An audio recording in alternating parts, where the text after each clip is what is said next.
so this is part 2 now. I'm talking on the same theme of masking. Now, I came across a moving poem by someone called Charles C. Finn. You might have heard of him, you might not.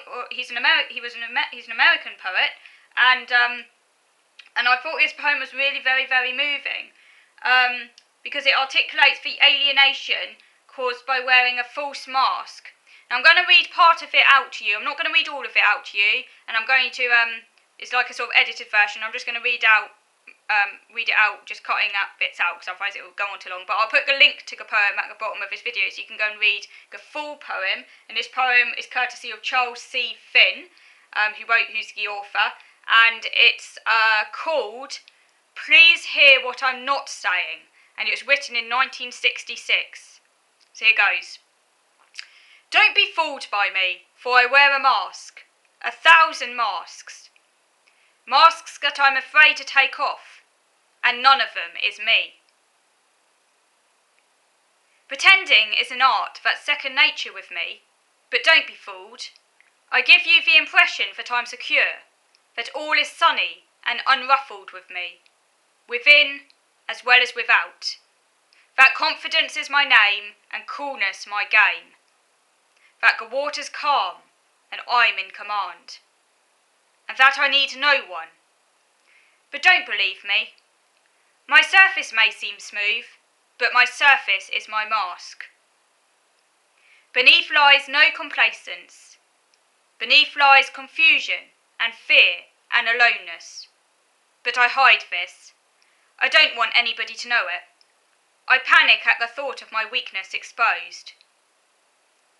That's why I frantically create a mask to hide behind, to help me pretend, to shield me from the glance that knows. But such a glance is precisely my salvation. That is, if it's followed by acceptance. It's the only thing that can liberate me from myself, from my own self-built prison walls. It's the only thing that will assure me that I'm really worth something. I'm afraid your glance will not be followed by acceptance. I'm afraid you'll laugh, and your laugh would kill me. I'm afraid that deep down I'm nothing, and that you will see this and reject me. So I play my game. My pretending game. With a facade of assurance without, and a trembling child within. Please listen carefully, and try to hear what I'm not saying.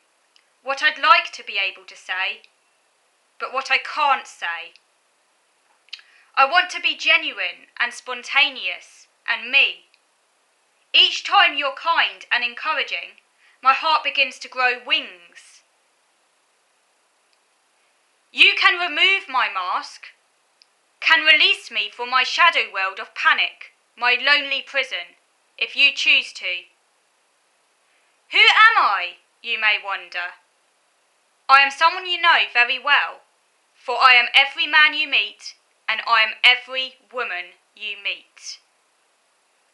So I've just read out some of the poem, a sort of truncated version. I put the full poem in the link below, by Charles C. Finn. This was written in the 1960s. The actual poem, I believe, was actually to do with addiction, but it's I would say very pertinent in the context of autism, and I'd imagine many other conditions as well, and probably many people can relate to this. Even people who might not have a mental condition might relate to it, because it's all about hiding your true self and this sense of alienation, and I can really, really relate to this.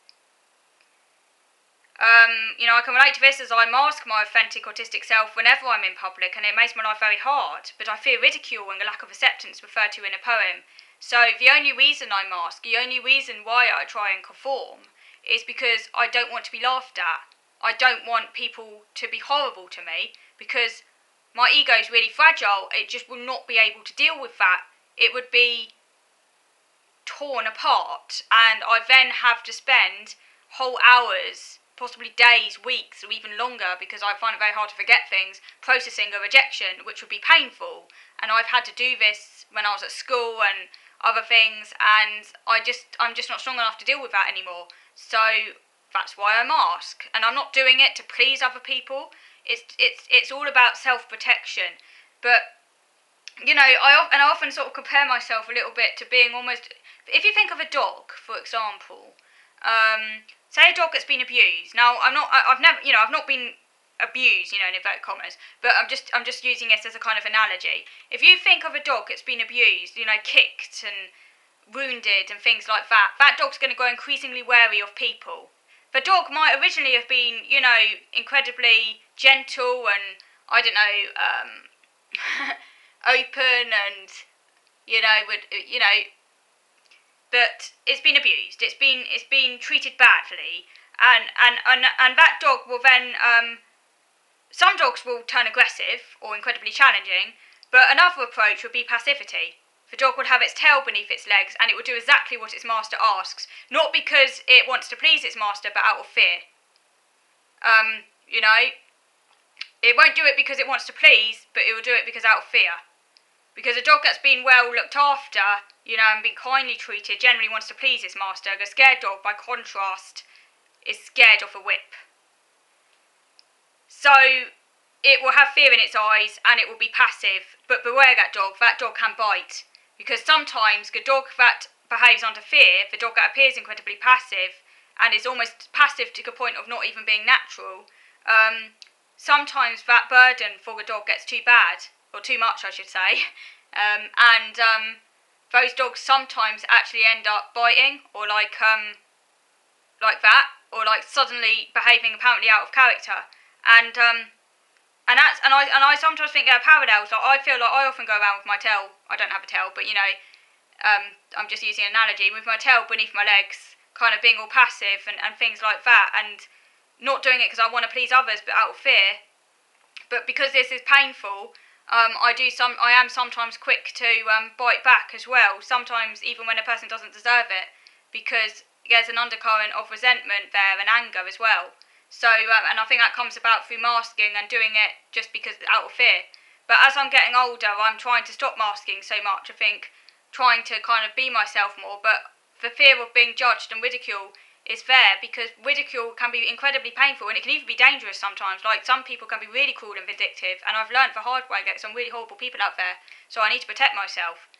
But that protection is obviously at the cost of my own authenticity, so I want to try and strike some balance really, and that's really difficult. So do let me know anyway about what you think about all of this, because this is quite deep stuff. And or maybe we can get a discussion going about masking. Do you mask? What does masking mean for you? And I will certainly try and maybe cover this again, talk about this in greater depth maybe in the future.